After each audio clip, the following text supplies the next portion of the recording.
Well, welcome everybody to the Golden Providers meeting today. If you're not familiar with who Golden Providers are, we are a nonprofit organization here in Brevard County with several objectives. One objective is to put effort into looking out for the interests of seniors in our community, our local seniors. One of the ways we do this is through education. So the people that are members of our group, as well as others who see the trainings that are recorded, such as this one, learn about issues that face our local seniors or seniors anywhere, and hopefully get some insights in how we can help to protect their interests. We know it's a vulnerable group in society that sometimes is taken advantage of, and we want to do our part to help out. Many of our members work in an industry that caters to seniors, so they work every single day with seniors and are always on the lookout to improve their knowledge and skills and how to deal with different situations. Other members of the group are people who don't have a lot of experience in dealing with seniors and are here to learn and to become better equipped to do the right thing when they come across seniors in their jobs and make sure that they're taken care of. Our group is also a network, a business referral network. So different members, we're building up our database of people that we know have different skills and knowledge and who are also able to take care of seniors in the appropriate way, whether it be an electrician or someone who's a caregiver or any other service that a senior might need. We're getting a knowledge of a list of people in our community that we can refer to one another for different situations. So if you're interested in learning more about this group after the meeting, just go on the website. It's goldenproviders.org, goldenproviders.org, and you can get more information about the group and what it would take for you to join the group. For 2021, we've waived the membership fee. So if you're interested in actually joining the group, it would just be a small investment of your time and wouldn't cost you money financially. So we would definitely love to grow the group and have you be a part of it. And to say, just reach out to one of us who are on the board and we can talk more about that. Speaking of the board, my name's Tom Taranto. I'm the president of Golden Providers. We have Robin Phemister. She is our treasurer. Wave if you see her there. And we have Carrie Fink, who is our secretary on the group. And we have Ashley Caswell, who is our marketing and education director on Golden Providers. So again, if you want more information, reach out to any of the board members afterward, and we'll be happy to get you more information. Today, one of our focuses is going to be focusing on some of the different things that might be a red flag in your community that you might notice and see, and what you should do about it, or what you could do about it if you notice maybe a neighbor, a coworker, a friend, family member, where you start to notice that something's not right, and yet you don't want to overstep your bounds in this helping out. At the same time, you don't just want to ignore it and let things get possibly very bad. So Robin, do you want to share the slides for today and we can get right into our discussion? Sure. Actually, Robin, while you're setting up, I just wanted to tag into something that Tom was mentioning about the membership in Golden Providers, and the reason for that is I wanted to let you know that that several people are actually busy signing up even as we speak. Yesterday we had application in from Colleen Happany with Care America Home Care, and so there are a number of people who are joining and taking advantage of the fact that for this year, since we waived the membership fees, there's an opportunity for them to get connected to Golden Providers. And we're all looking forward to the day we can all get back together, in person anyway. So because normally, if you guys remember, the history of this is Ashley and her whole team over at Hibiscus Court have always been very generous about offering their beautiful place for us to be able to use as our normal meeting place. So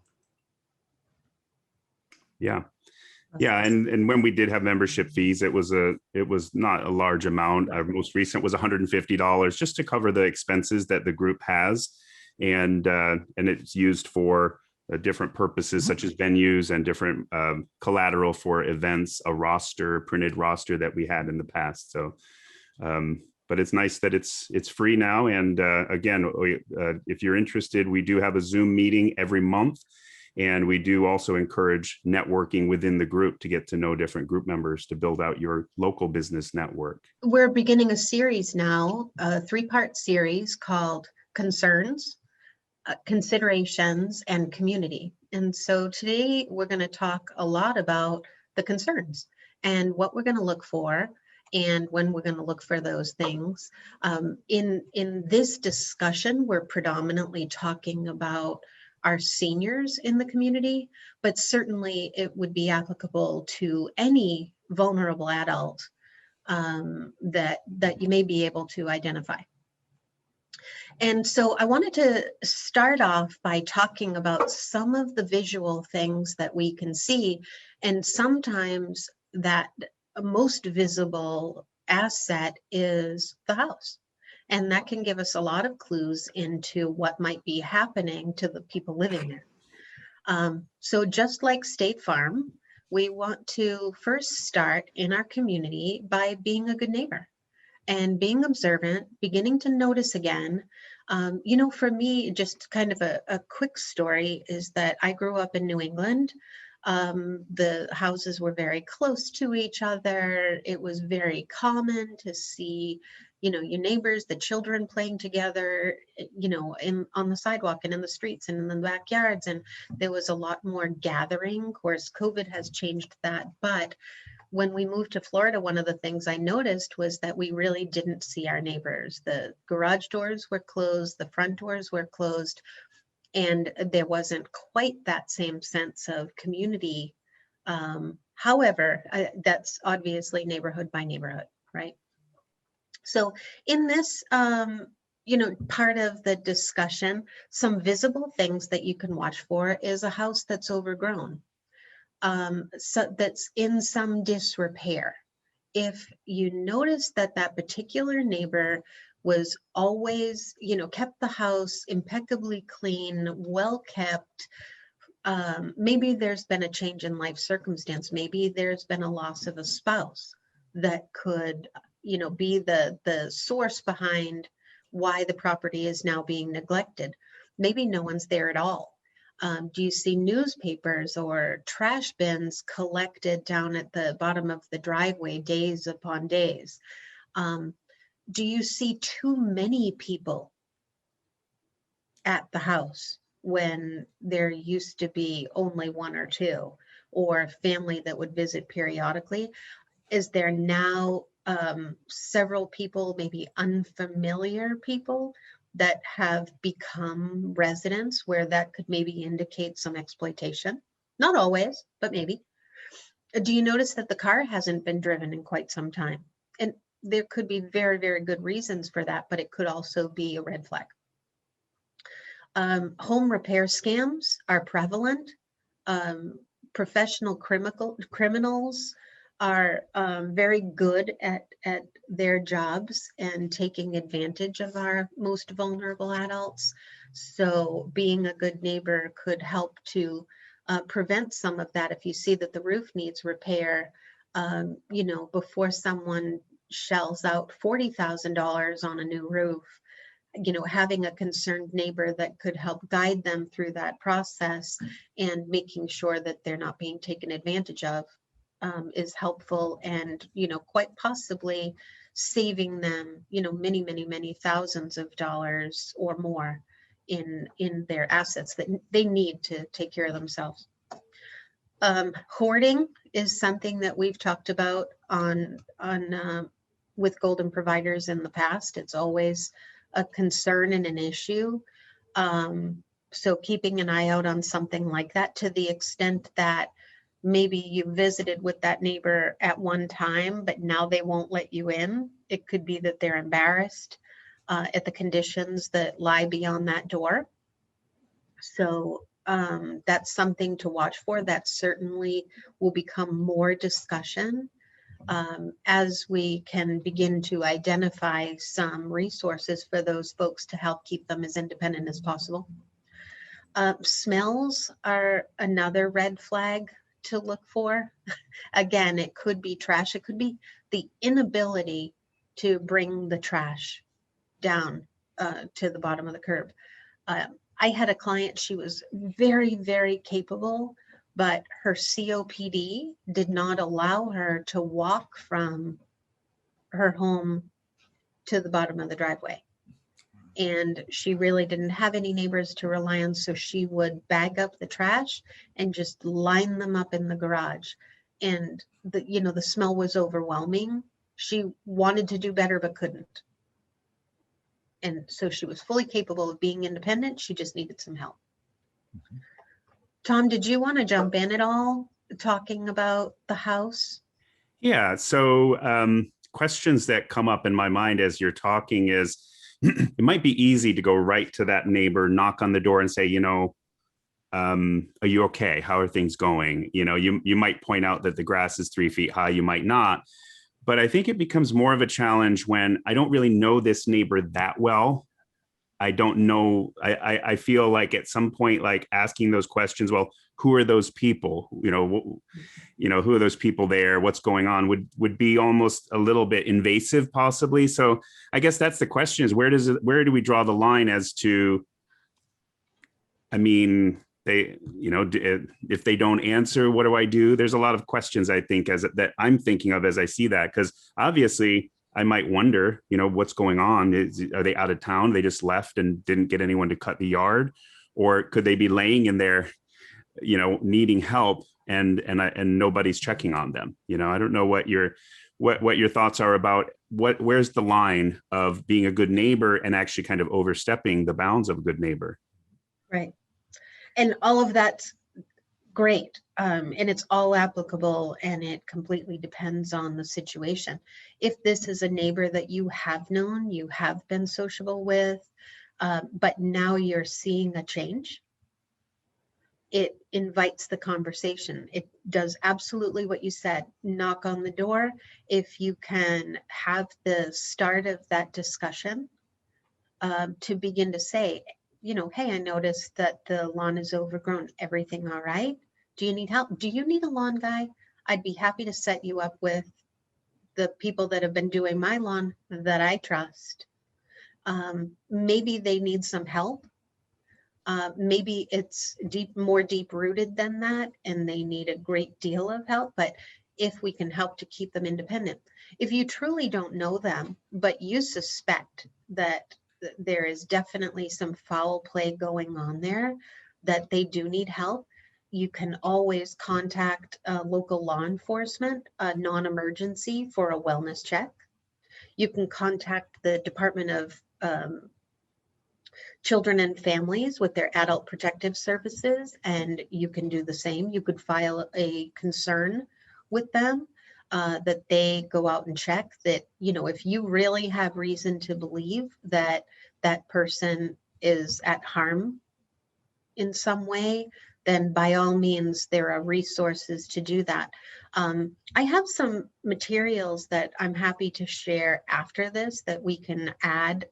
Carrie, I'll leave that up to you as the expert, whether you can incorporate some documents, but the Department of Elder Affairs is a phenomenal resource for some of their collateral and publications. One of the documents that I love is called Minimizing the Risk of Becoming a Victim. And a lot of that focuses on some of the financial exploitation concerns. But there's others, the power to prevent elder abuse. And so these are all, pamphlets, things that we could share, things you could leave on the doorstep. They're printable, copyable. So, we can make those readily available also as a possible resource. But do what you can. To the extent that you can't and you're uncomfortable making direct contact, then relying on people like Adult Protective Services, DCF, police, that would be the next, I would think, logical choice. But we could bring in a lot of resources to people without involving state agencies like that. We've got lots of local community resources that could provide the extra support for them to remain at home if they're minor concerns. Certainly asking them who the unfamiliar people are would depend on the relationship that you have with them. But when something is wrong and that you get that pit in your stomach, you're often correct in your instincts on whether it's truly wrong or not. And I suppose sometimes it's better to be wrong with the best interest of that person than to not do anything at all. Yeah. Going to jump into next the concerns about a person. So some other things. So, we talked about the exterior signs, now talking about some of the much more personal signs. Things like, did the person have family around before? Now there's that example of a loss of a spouse. Have they secluded themselves? Do you not see them as much anymore? Are they much more isolated or withdrawn? That could be for a lot of reasons. There could be some depression there. There could be some medical issues that are there. Lots of reasons for it, but still something to just keep an eye out for. Again, one of the things that I think is a good red flag to identify some financial exploitation is very frequent trips to the bank. So some of these poor folks that have been exploited by the Jamaican lottery schemes or any of them, the Nigerian prince and the grandparent schemes where they're receiving phone calls that sound like a concerned family member and they're being conned into wiring funds. So they're making many trips to the bank every day, or much more frequently than a normal household would need to go to the bank. Do they appear unkempt? Are they wearing the same clothing every time you see them? Are they wearing inappropriate clothing? Are they wearing shorts in the winter? Are they wearing winter coats in the summer? Are they barefoot, not wearing appropriate shoes? I have a story about a client of mine who was a very young man, but he has dementia and he was living independently. He was actually doing okay. He was living in his own home, but he was wearing the same shorts day after day after day. And a very concerned, very helpful, very compassionate neighbor was really trying to help. She was a nurse, and so she had all of the right instincts, and she set him up in the restroom. She laid out a new clean pair of shorts for him and some undergarments for him to simply just take the ones he was wearing off and put the other ones on, and she would launder them and it would all be perfect. And he went into the bathroom and he closed the door. He was in there a few minutes, but he came out wearing the exact same clothes. And when she questioned him, he simply said, I couldn't do that because I wouldn't know where to put my things. And he had his keys, his wallet, his handkerchief, doctor's appointment cards, you name it, mints were in his pockets. And he didn't have the executive skills enough to understand that he could transfer those to the next piece of clothing. And so, just something to kind of show you the great difficulty. While he could function doing most other things in his home, changing his clothes was very difficult for him. And so he was still able to remain at home. We just had to be much more creative with him on how to do that. So another, possible red flag things to look for. Trying to keep an eye out for weight loss, significant weight loss. That could be a result of dehydration or malnutrition, the inability to keep up with their own well-being. Bruises, certainly, wounds, burns, welts, that sort of thing, you know, a much more visible sign. Most people hide those well. But if you do happen to see those things, you know, bruises don't always mean abuse. It could be, you know, a result of a blood thinner or other medications. So, you know, we want to be careful to not raise red flags where they're not warranted. But when you get that gut instinct, yeah, sometimes you're right. Fear and anxiety and paranoia, not wanting help, not wanting anyone to know. Those could possibly be other signs, and certainly confusion. The stories that are being told that they just plain don't make sense. Bizarre, you know, very different for that person. And there could be a lot of medical reasons why they could have some confusion that don't necessarily mean that they've just gone all out crazy or that they're having, you know, a mental health crisis. There could be very explainable reasons on why they're demonstrating that kind of confusion. They may need help. They may need to get to a doctor.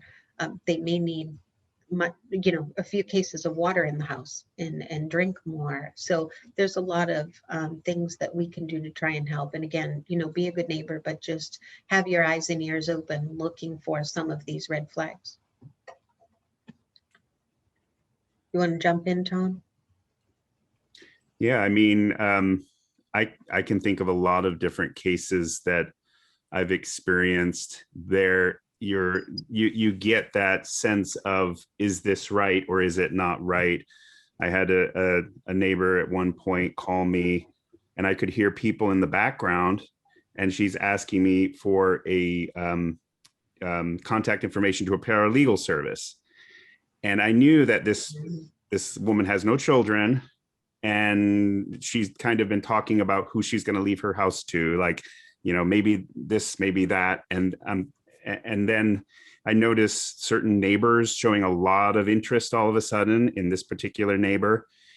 And of course, you know, part of me says it's none of my business, and part of me says, well, but are they pressuring her, or is she being manipulated? And now all of a sudden the paralegal service, well, what do they normally do? Maybe a deed, maybe a will, a trust, or something that, you know, does she really know what she's doing?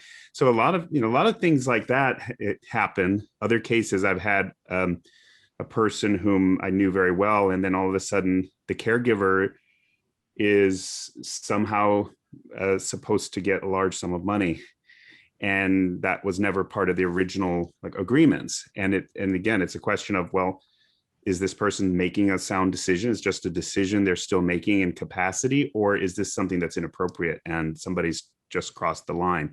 I think that's where it's, I have a lot of questions, because I don't want to ever overstep my position in someone else's life. But at the same time, I'm thinking to myself, this also looks like something that could be borderline criminal if it's being done in the wrong way. So I often ask for help when I see something like that. So I just try to get my head around, what should I do?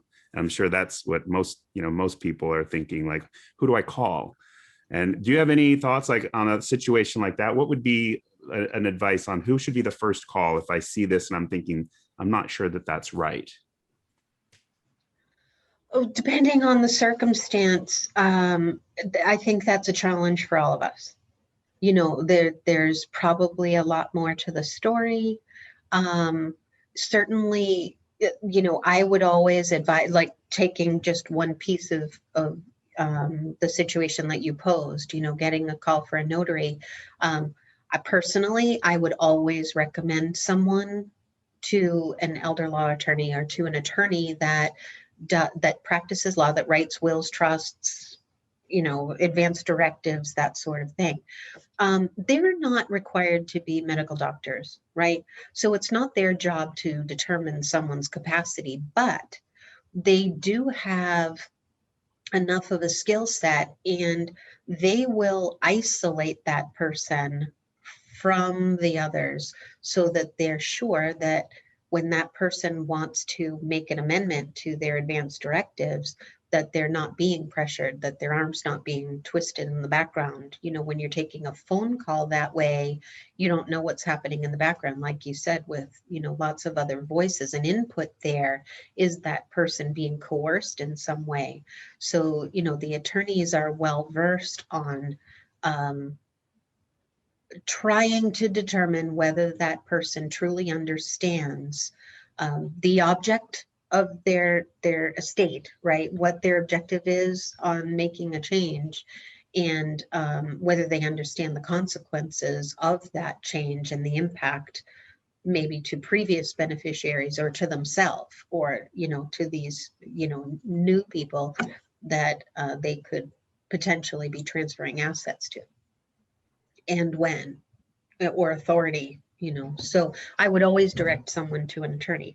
I think that's a good option, a good outlet as a professional anyway, to run that scenario by an attorney to say, hey, what do you think of this idea? Do you think it sounds like, you know, I ought to get more involved, ought to ask more questions, ought to contact DCF, Adult Protective Services, that sort of thing. At least to open the dialogue more and try to find out whether that person is truly being manipulated in some way. Yeah. Yeah, I've experienced cases where one particular woman, she was a danger behind the wheel. And that was a really difficult situation because she was absolutely not going to give up the keys. And it was fortunate that no one was killed by the time the police took her license, and someone had to actually go and take her car. So she would have driven it anyway. I think she was driving it anyway once her license was gone. But that was a long and challenging situation to transition that you're not driving again after she was still having accidents. Right. Yeah, I've had that case recently, you know, a similar circumstance, and driving is always an issue. Driving is always a huge concern, and there are definitely resources. One of the things is that the Department of Motor Vehicles, you can get right onto their website, and they have a form that you can complete as a concerned citizen about someone's driving. It's filed anonymously. You do provide your information, but it's an anonymous report. But you give them the reasons why you have this concern. If you're close enough to the person that you know who their primary care physician is, or any of their doctors for that matter, but primary care physician is the probably first line of defense, to notify the doctor about what you've been observing. They're not going to share information with you because of HIPAA, but they can certainly receive information. You know, you could write something, you could fax it to them, they can put it in the chart, and, you know, the doctor can have the conversation with them the next time they're seen in the office. But driving's a tough one. And I didn't know that about that form. That's very interesting. If I had known that in the previous situation, that would have been something I definitely would have done. You know, I have filed those concerns several times in my career. I don't think that the success rate of them was very good in terms of percentage. But by other means, when it comes from the doctor, it seems to happen much faster. And the process is that the person would receive a letter from the Department of Motor Vehicles indicating that there is some concern about their driving, and it would require them to schedule a medical appointment, have an eye exam, and a medical doctor must complete the attached form and return it back to the DMV. What I've seen was it needed to be returned in 30 days, or the driver's license would be suspended or revoked. Or it may even be that the driver's license has been suspended. So I'm not quite sure of the process, but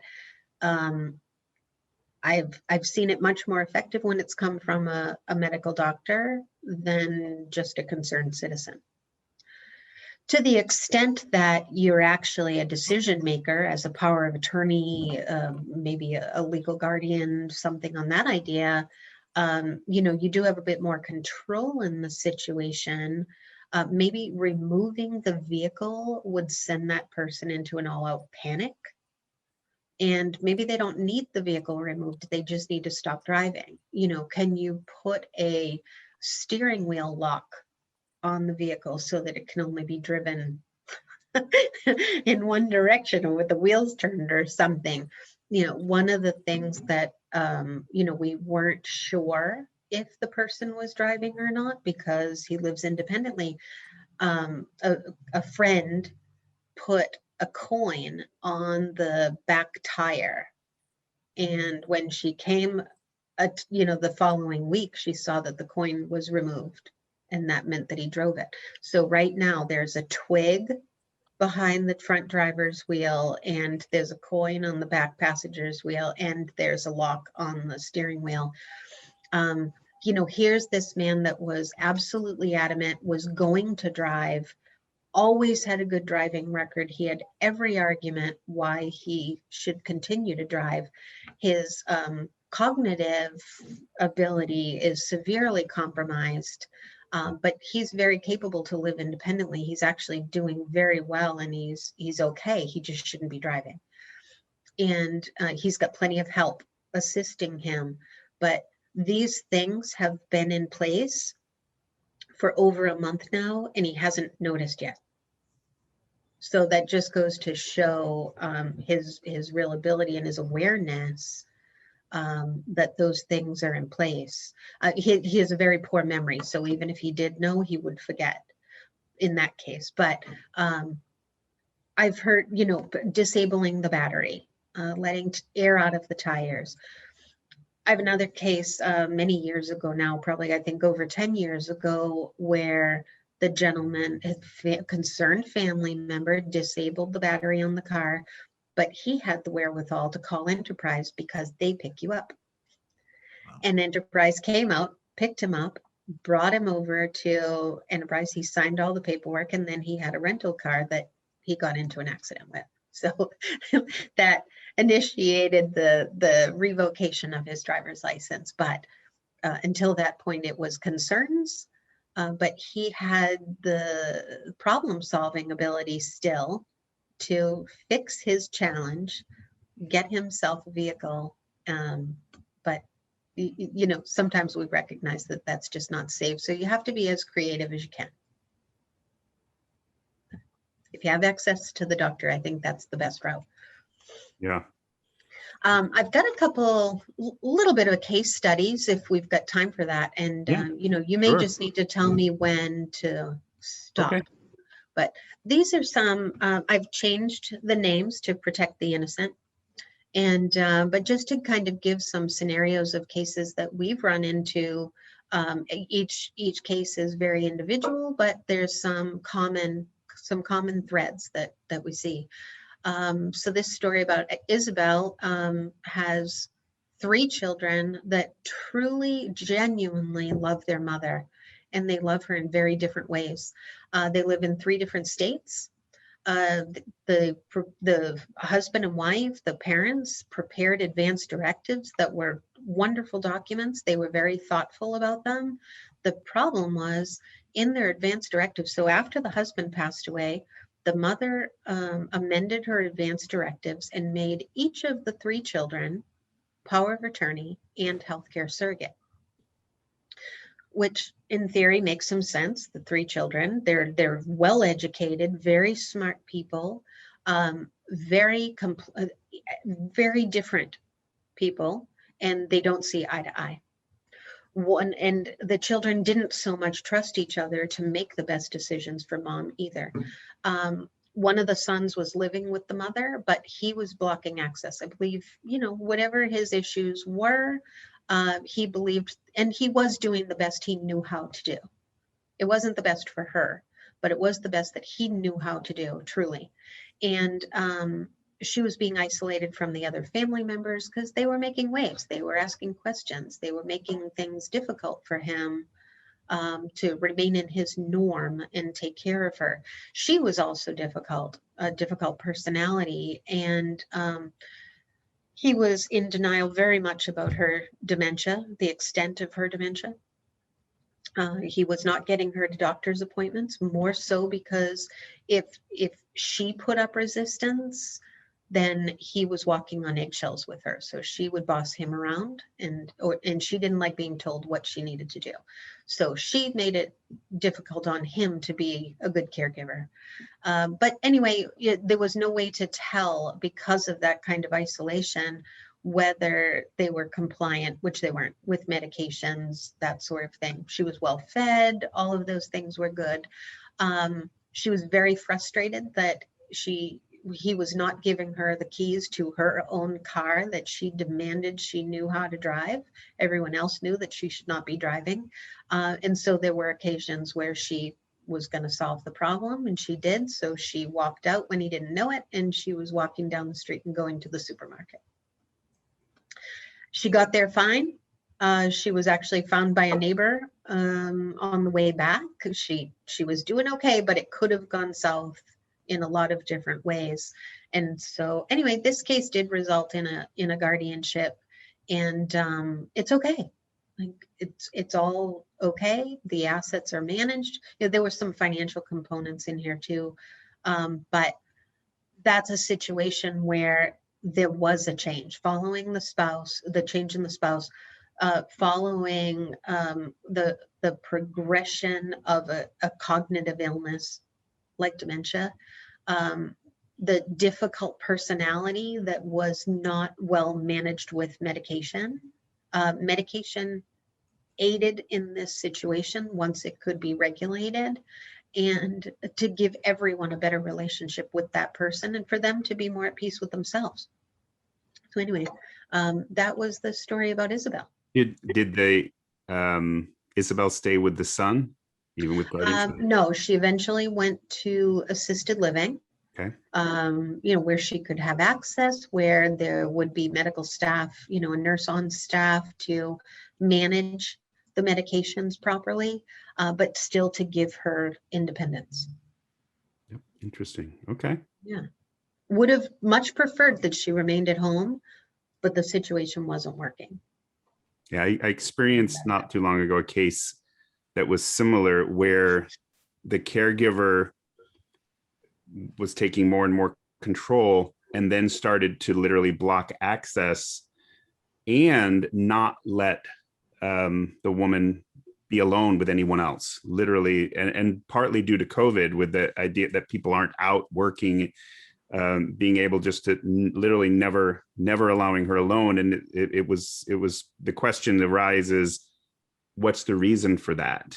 Even relatives couldn't be alone with her, and this is the same person that was trying to ask for a pretty large inheritance all of a sudden. And so just that whole idea of that controlling and blocking of communications, disconnecting the phone so that no one else could call in, things like that. Yeah, that was happening here as well. Yeah, the phone was unplugged so there wouldn't ring. Family wasn't able to reach mom.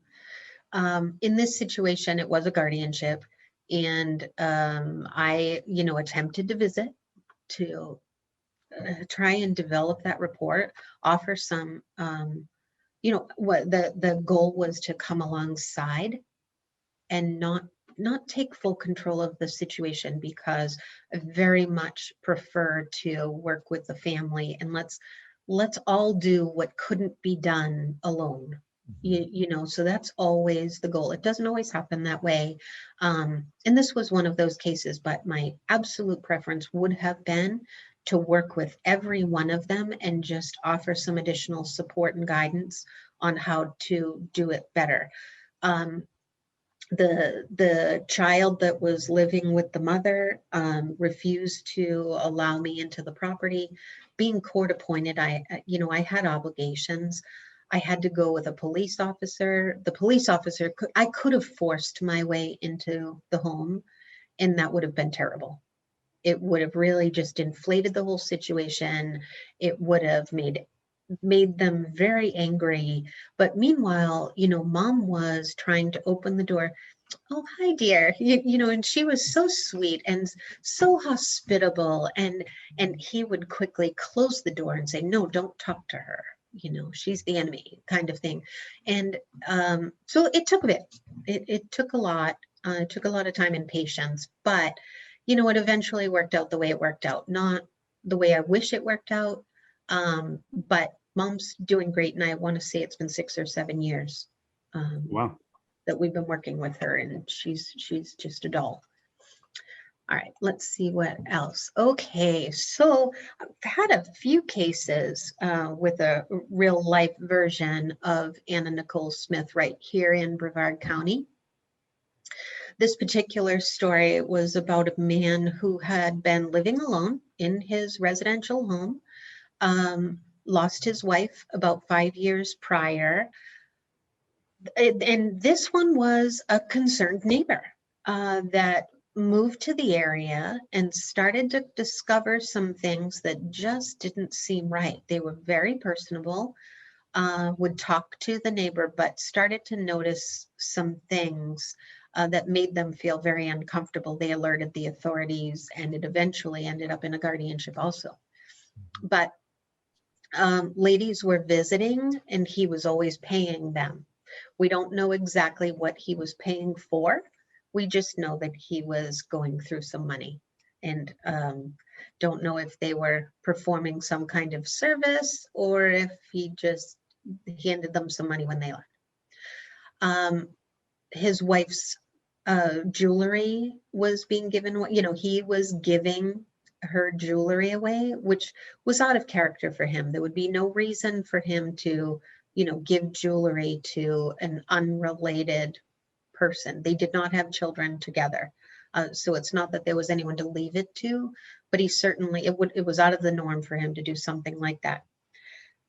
He ended up purchasing a mobile home in the next town that didn't make any sense. He wouldn't rent it. He never had intentions of renting it. He never had intentions of living in it. He was perfectly capable in his own home. But as it happened, it was the property that backed up to one of these people that frequented his home and got paid for these visits. He was very, very close. He had been a pilot, and he was very, very close to purchasing an airplane at their suggestion. And that deal fell through, thankfully. I think he, got the sense enough, and this neighbor was, I think, able to intervene a little bit to say, hey, something just doesn't sound right here. And so he did not buy the airplane, but it came dangerously close. Wow. He started losing weight, self-neglect, not able to really manage taking care of himself well. He ended up in the hospital, and that's what necessitated a guardianship for him. Super sweet man. We were with him when he passed away. Several years later, we ended up moving him to an assisted living that he chose. We were able to give him some options that we thought worked well. He thrived there. He did really well. We were able to bring in some extra support, but he got to be a pretty active member of a small assisted living community and took advantage of what they offered. He fully understood and appreciated that owning his home didn't make sense anymore. We could invest those funds if we sold the property, sold the vehicles, and he was part of every decision that was made. So it really was a good outcome, and all of his needs were met. He was able to put some weight back on and still be independent and do whatever he wanted and chose to do, given his abilities. But Robin, who discovered this was happening? it was the neighbor. Okay. So she was very helpful. She remained involved. She visited with him for a while. And then once he was really stable, she backed off a little bit. But she really noticed that something was just wrong, didn't seem right. Yeah. Yeah. And Had she not, he could have lost many, many hundreds of thousands of dollars. Yeah, I've seen cases where it didn't stop there, where and this is just, you know, something I kind of understood after the fact, but it was a similar situation. It was a neighbor girl who knew this older gentleman, and I think just was somehow convinced to deed the house to this young girl that he had known since she was a little girl, and he ended up penniless. He hadn't he didn't have money for anything, and he had just basically deeded his house. And I guess he could always argue if somebody questioned the validity of that deed, because he wasn't really crystal clear in that at that point in his life. So, but I mean, that type of thing happens, and it was a neighbor who basically kind of swooped in right at that vulnerable moment, and ended up with the deed to the house. And he needed the money. So in other words, he should have sold it probably and taken that for the rest of his life, and he ended up in a really difficult situation because of it. Right. You know, had there maybe been some concerned family, had there been some other relationships, you know, over the years, a lot of great people have done, you know, some community education. I think the more we can do that, the better. To our churches, you know, to reach out and remain connected. When someone stops coming to church, maybe it's because of transportation challenges or medical reasons, you know, mobility reasons. But what a good outlet to remain connected. So, you know, if that person does not have family, is there some other community? Are there any other groups that they may have belonged to? Are they veterans? Could we have veterans that come and check on them? You know, so the more sense of community we can build, maybe, just maybe, we can help to prevent some of these, you know, unfortunate circumstances that, again, you know, result in possibly court involvement, guardianship involvement. But there are other options. You know, that's always the last resort. There are other resources that can come in, and sometimes people are afraid to spend the money. Maybe they're afraid to spend the money talking to an attorney, or they're afraid to spend the money for some case management or for caregivers to come into the home. But the you know, that cost is insignificant compared to the loss of assets. Yeah. By being conned into doing something that, you know, wasn't best for their estate plan, you know, Yeah. for their life plan. Well, that was very, very interesting. We'll give you an applaud, Robin. I appreciate that input. I'm also very happy that it's being recorded, so people will be able to see what we discussed today later on through the website, and something that we can share, because it's always nice to know that you took the time to give the presentation, that it's not going to be 6 people, but hopefully 6,000 people will be able to see it. And I think that honestly, in my mind, as you're talking, I'm thinking of a lot of different cases that I've heard about or saw the fringes of. And I'm kind of reluctant to just talk, because there's confidentiality issues and cases that were not too pretty. But I do see that you made very clear that the potential issues that are there, and I'm sure everybody watching this has heard or is aware of something that either happened to someone they know or almost happened to someone they know. And the value of this type of presentation is to help the community, to all of us, be on the lookout to see, is there anything I can do to prevent something bad from happening? Maybe I need to call a relative to this person who's kind of distanced themselves, but now's the time they need some help, or something that we can do. So thank you very much for that presentation. And in our next meeting, we're going to move on to part 2. What was the name of part 2 again? Considerations. Okay. And what's that going to cover in reference to this subject? I know we put it on the website, so I want to be sure that I'm being consistent with the description. But bear with me just one second. Do you have it up, Carrie, by any chance? I can pull it up, but basically the concept is that today to basically get people thinking about the types of situations that we run into. The next one that we had talked about was actually, there's a great, it was actually on the Helping Seniors TV program, but it was done with Heidi Kuchenbacker, who works with Ashley over at Hibiscus Court. And she called it How to Have the Talk About Assisted Living. And obviously in her case, she's talking about trying to explain the benefits and why it's not a loss. It's actually a great gain to somebody who's sitting at home and not doing well, why they would benefit from an assisted living. But basically the second chapter of this trilogy is, now that we're becoming aware of the problems, how do we talk to somebody? How do we communicate when you realize that person isn't driving well, or you realize that person may be being taken advantage of? How do we bring that conversation into focus? Yeah, it's definitely a worthwhile subject. So we look forward to the second part of this discussion. I don't want to exceed our time frame, so I just appreciate everybody for showing up. And again, thank you, Robin, for that presentation. And anyone has any questions about Golden Providers, feel free to reach out to any one of us. And we look forward to seeing you at our next meeting a month from now.